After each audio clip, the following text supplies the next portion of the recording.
You met Pep Guardiola a few months ago, one of your coaching icons. He broke the ice right away like this. Hey, Wilfried, so you have to tell me the recipe to beat Aston Villa because we didn't do it. We're struggling for that. I said, yeah, Pep, come on. My guest today is a bloke who was once Thierry Henry's assistant, but has grown to prove himself as one of the most tactically innovative, intelligent managers in the United States, winning the 2023 MLS Cup, the 2024 Leagues Cup. I'm delighted he's with me today, as I believe there's so much to learn from his story. A gent who's risen from an unfamiliar place for coveted coaches, the United States of America. I'm fascinated to talk to him, to learn about his rise, his philosophy, and his analysis of the coaching culture we've developed over here across our nation. To joy to say welcome, bienvenue, to the gent they named Nancy Ball after. It's Wilfried Nancy. Hello, Rog. Thank you for having me. It's an absolute delight, Wilfried. I want to start, though, by going back to the beginning. You were born 1977 in Le Havre to a mother of West African descent, a father from Guadeloupe, that French overseas department in the Caribbean. He was in the French Navy. So you spent your youth sailing around the globe at Guadeloupe, Martinique, Reunion Island, Jubilee, before settling in France and playing in the lower and semi-pro leagues. How has your life as a global traveller influenced you are as a manager? Without that, impossible for me to be where I am now. Simple as that. Because it's been key, When I wanted to become a head coach, I was thinking that I needed to be good tactically. And if I'm good tactically, it's going to be okay. I was so wrong because we have to convince and transmit, your vision. And the fact that I traveled a lot gave me the possibility to understand more people and to have more empathy. And because of that, I was able to transmit and to convince better, I would say, and to accept that sometimes I have to accept certain things and to be patient enough to give time to my players to understand. But this is so difficult because we don't have too much time. But I've learned that this is the only way because the fact that I traveled a lot, I saw different culture. We are all unique. We are all different. And I was able to understand that the American culture is not the same as the Canadian culture. It's not the same as the French culture. It's not the same as the West Indian culture. So that's why for me, it was fascinating to experiment those areas every day. I can tell you that every day I use that. You've hit upon so many of the themes that I do want to unpack in our conversation about really the role of a manager. You talked about tactics, communication, empathy, understanding that everybody's unique. By the way, I'm the only, to paraphrase Monty Python, the only not unique human being in the world. But the highest level of football you played was French Ligue 2, right? The second tier. I know you played a lot of semi-pro. So can I ask you this up top? How is it to be the coach of top-tier players? How do you put yourself in their mindset as a manager? I know the great Italian coach, Arrigo Sacchi, who actually never played professional football, he once said, you don't need to have been a horse to have been a jockey. No, it's true, but you don't have to be a big star. You don't have to be Thierry Henry to become a good coach. But for me, the key point is if you didn't have this life, you have to be good to understand people. Because the debate that we can have is everything could be by the book.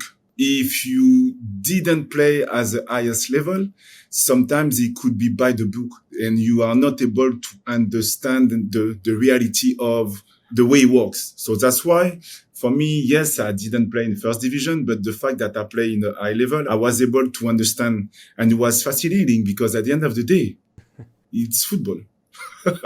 When you moved to Montreal, 2006, age 28, I think with little more than a backpack worth of belongings and a dream of somehow moving into coaching, can I ask you, what made you decide to come here to North America, Wilfried, which was after all, and you're laughing, so I think you know where this question's going. But then it was a backwater from a coaching perspective. It was kind of, for an elite manager, this was a place that was really off the grid. Yeah, but again, I'm laughing because there is a word that I like to say, it's serendipity. Serendipity, just coincidence. I could have stayed in France, having a good life, southern France, my house, coaching, and so on. But I think that again, with my parents, because I traveled a lot, I knew that one day I would try to live overseas, to discover something overseas. And at this time, my sister and my mother were living in New York. So my plan was to go in New York. But it was so difficult, what I wanted to do, and also in terms of papers and so on. So, and in Canada, one of my best friends came 1 year before me. So he told me already about this desire to get better in terms of football, this desire to improve, the quality of the players and so on. So I said, you know what, I'm going to come on vacation. So I went vacation, holidays for 2 weeks, but at the same time, I met few people. And I said, you know what, I had a good vibe because I am also a person that I cannot explain, but I have to feel things in my soul to decide something. I am a guy of emotions. So I need to get emotions to be comfortable with my decision. If I don't have emotion, I know that I don't know if it's going to be the good things to do. And when I went over there for 2 weeks, I had emotion. So I said, you know what? Instead of staying in my comfort zone, in France, let's try it for 1 year. Your first gig was, I believe, an under-14 girls team. Exactly. It was amazing for me. Amazing. I never coach girls. And I was like, wow, Wilfried, how is it going to be? Because I didn't know.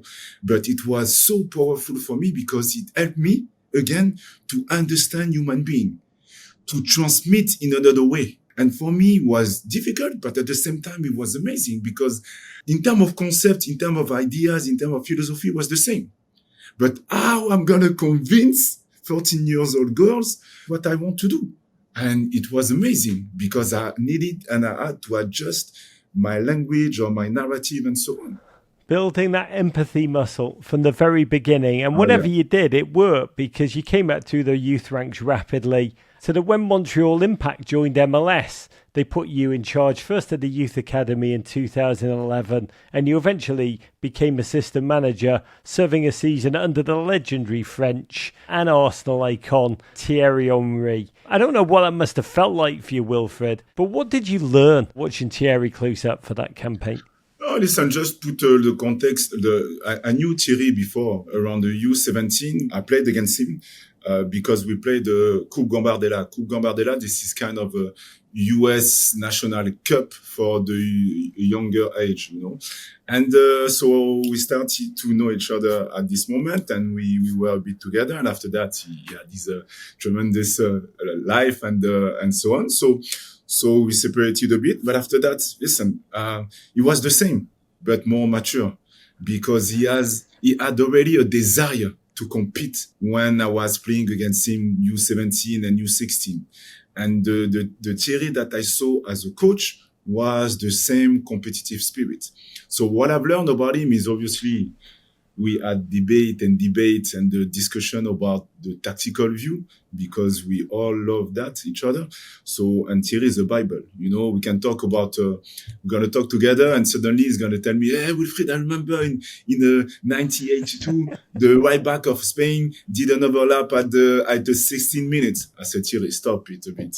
But it was true. So it's like that, So we had many conversations, to talk about tactic and so on. Tactical point, he has a lot of ideas, but at the same time, this desire to compete is extreme, but is amazing. And what I've learned is with work, you can achieve something, but with the mental strength, you can overachieve things. The tactic and the mental aspect, the connection is really, really good with that. When Henry stepped down as manager, March 2021, you fought for his job. And 2 weeks after he officially departed, you earned that job. Head coach of the club rebranded as CF Montreal. Take me back to that moment, Wilfried. What made you think that you were ready for that step up? Mm-hmm. And how did you convince everybody else that you were too? Like I like to say, life, it's about moments. I had to present obviously my vision and so on. Confident, but humble. This is something that I try to teach and the way I am as a person. Because when I was as an assistant coach with the reserve team, I saw all the coaches, the way they are as a human being, and they were all different. So at the end of the day, I said, Wilfried, you know what?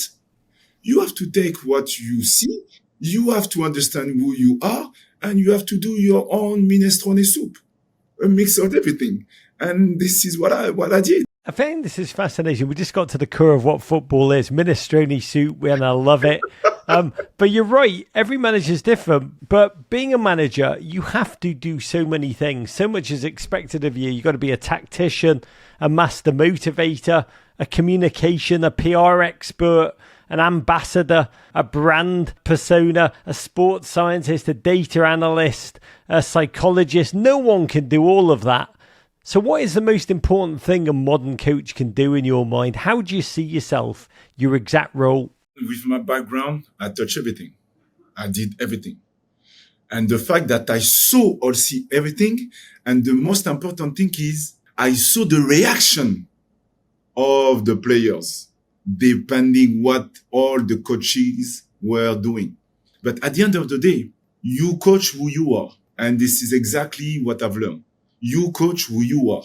And because I am a guy of emotion, because I was a center back and I was slow, I was good tactically and technically, I needed emotion to play with my players to connect. And when I knew that I would become a coach, my ideology and my philosophy is based on relationship, connection, to create certain things on the pitch. I want to empower them and to guide them towards something that they think that maybe they will not do it. And after 2 weeks, 3 weeks, boom, we do something. For me, this is my job. You've talked about the emotion. You've talked about the communication. Let's talk quickly about the tactics, Wilfried. Because in 2 seasons at Montreal, you brought the team to second in the East, the conference semi-finals, CONCACAF Champions League. You won the Canadian Championship, but then you moved to the mighty Columbus Crew in December 2022. And you've further established this philosophy of aggressive, possession-heavy play. Nancy ball is how it's known. For those who've not watched you, can you put into your own words what Nancy ball entails? What does it look like?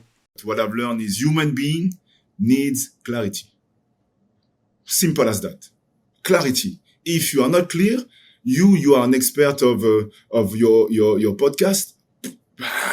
You need clarity to create something. So first and foremost is clarity. And I needed to be clear with the way I want to see my players playing. And this is all about to have a clear structure about the way we want to attack, the way we want to defend. But within that, there is creativity, there is freedom. Each players have something. They are all unique. So how they can add something that they are experts to the structure that we put in place. So defensive transition. Why I like defensive transition? Because I have 2 kids, one daughter 12 years old and one son 7 years old. When I did the same experimentation, when I put a ball on the ground at 2 years old, my daughter and my son, they attacked the ball. They wanted the ball.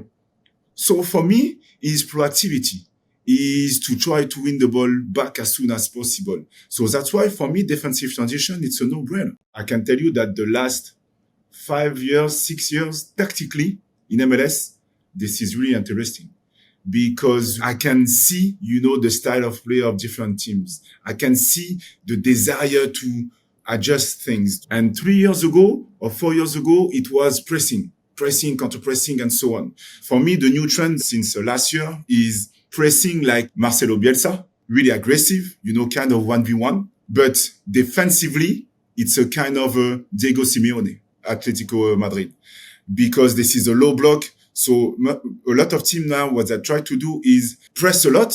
And when the pressure is beaten, boom, they go back with a lot of numbers behind the ball. Now this is the tendency. A lot of what I'm fascinated by, Wilfried, is that you've been able to do this, to develop this, to evolve. You've been able to do it here in North America. And speaking to American players, and I am able to speak to a ton of them, on the US team, they often talk about this notion that there's a quote, American mindset. For instance, Jurgen Klinsmann, that his players say he never understood the American mindset. Pochettino, the players will say he needs to understand the American mindset. Can you tell us, is there such a thing as the American mindset? How would you articulate it? And how is it different to, say, European players' minds? For me, the way I see it as an American mindset is more about the culture. So I'm going to give you an example.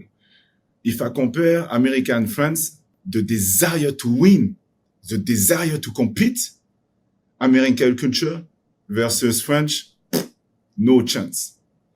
But why? Because in American culture, they play in front of 50,000 people, 20,000 people, 100,000 people. In France, it doesn't exist that. So automatically, the mindset is totally different. In America, they are not afraid to talk about money. In France, you don't share your salary. So again, for me, this is amazing to see that because naturally, American persons are ahead versus the French people. Because French people were a little bit more humble. American people, this is what I want to achieve and I'm going to do it. Simple as that. In France, is I want to achieve that, but I will see. And don't get me wrong. We are able to win in France. We are champions. Okay. Don't forget that world champions twice. But my point is, in terms of culture, this is amazing to see that. Doesn't mean that we don't challenge them all the time. We challenge. But we support them also. And with the American culture, I'm so grateful to be here because I can see the difference between the French culture and the American culture. Not only in sport, in everything. Talking about the American culture, the American League, MLS, is known to be quite a singular league. It's got built-in financial constraints. There's an imbalance often between the big players on big contracts and the cheaper talents who fill out squads. So how much of your philosophy is informed by the reality of MLS, a league that's so different in so many different ways, no relegation that mitigates risk? How has that played into how you've developed your philosophy, Wilfried? Yeah, it's a great point. And this is, again, with my background, I was able to understand that because I've been assistant coach with many coaches. And, most of the times when we had an issue with one player, they wanted to change the player. But in MLS, we cannot do it. We cannot do it the easiest way like this. So you have to develop your player because the system is like that. So that's why my job is going beyond winning games. We all want to win. If we don't win, we're going to get fired. So at the end of the day, my job is to develop players and to develop human beings. And because of my background, I was able to understand that. And I have many tools. And I love it. This is something that I love. I mean, Aidan Morris, that's a fascinating young gent, electric, went from Columbus to Middlesbrough. I mean, you mentioned that you have to treat these players as human beings and development as humans, which is what I love about your philosophy, really, to be honest, Wilfried. Yes, it's an intricate tactical system, but it's far more than just a tactical approach. You've talked already about the mental side of the game, and I relate to your philosophy, I think, in a very deep, profound level, because you've said, and this is your words, not mine, but I share it, there's only one virtue in life: courage. Oh, yeah. Wilfried, I end every podcast with that word. I honestly think about it a lot in my own daily life. But can you tell me what courage means to you? How you came upon it as the guiding principle for your life and your football? Courage, this is everything. Actually, before I was convinced by this word, I did my homework, try to find an escape. No. Private life, professional life, I needed courage to be who I am. And to understand myself and to be who I am and who do I want to become. It's courage. Accept that you're going to fail. Accept that sometimes you're going to be bad and accept that you're going to have to repeat in a better way your mistake that you did. because we all want to be clear about what we want to do. But as you know, this is not so easy. And for that, you have to find the courage to repeat the way. You have to find the courage to accept that you coach. Sometimes you can make the mistake, that sometimes this is not clear what you are saying, that sometimes the player does not like you, or he likes you, or he has different objective. And everything like this, you have to accept it. And after that, if we cannot reach what we want to reach, but if we did it in an authentic way, we're going to learn something.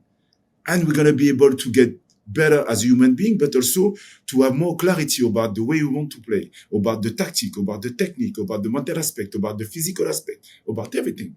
So that's why for me is, why do we put limit on us? So be courageous enough to try things, because when you try, you learn.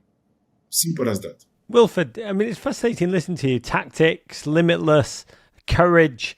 But elite coaching, these ideas traditionally come from Europe, where there's a mix, a hybrid of ideas coming together, crossing borders. Great coaching comes from German coaches being in England, Italian coaches coaching in Spain, Spanish coaches going everywhere.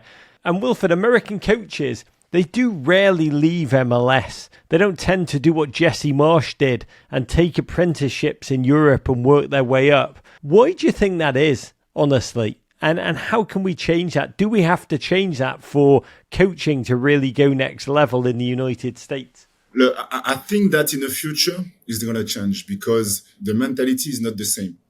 American people, they don't travel a lot. It's a fact, because America is America. You don't need to travel.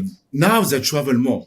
So I think that culturally is going to change, because there is more with the website, with internet and so on, they can see that there is things that they can achieve overseas. There is more accessibility now, to go overseas, to have more connection.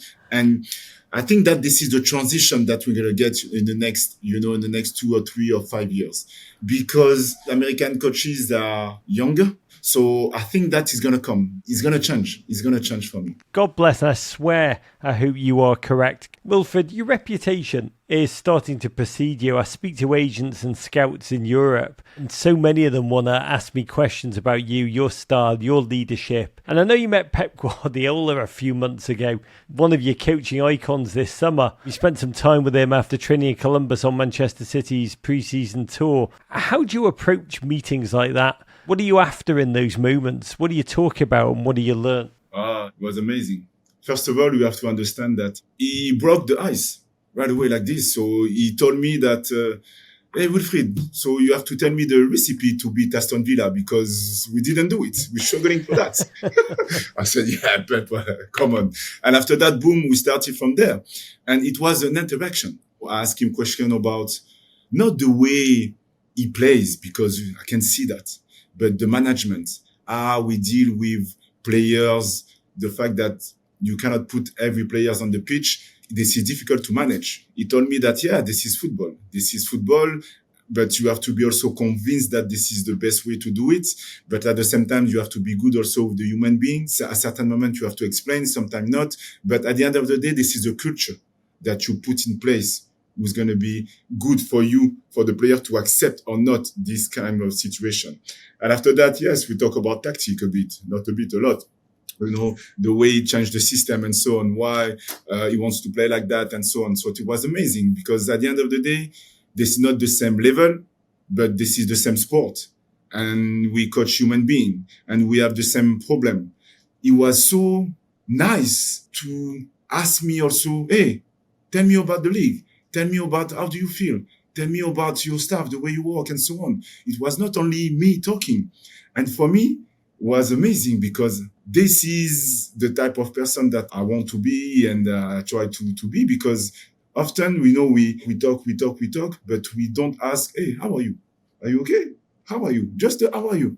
And after that, boom, we can go a little bit deeper.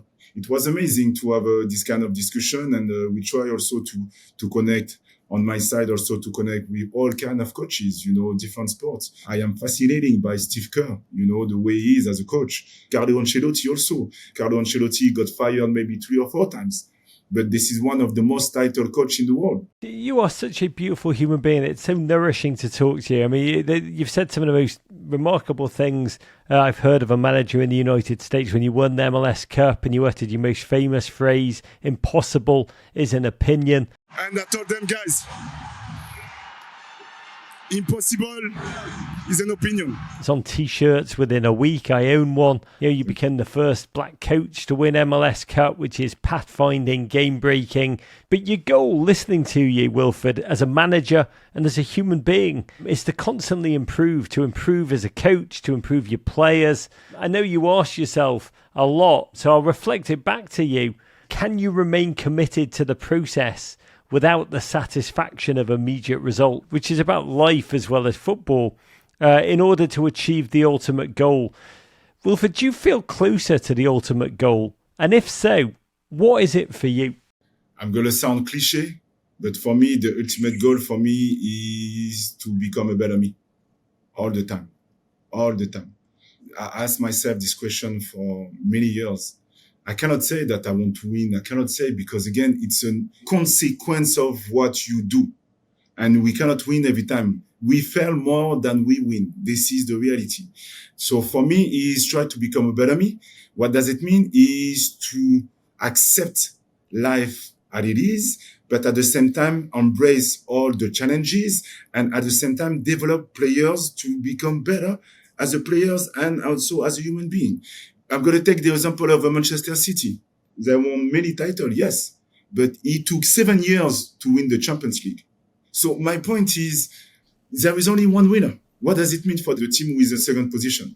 So for me, is embrace all kind of challenge, because at the end of the day, I believe that, and I think that as a human being, to have a meaning in our life is to have challenge.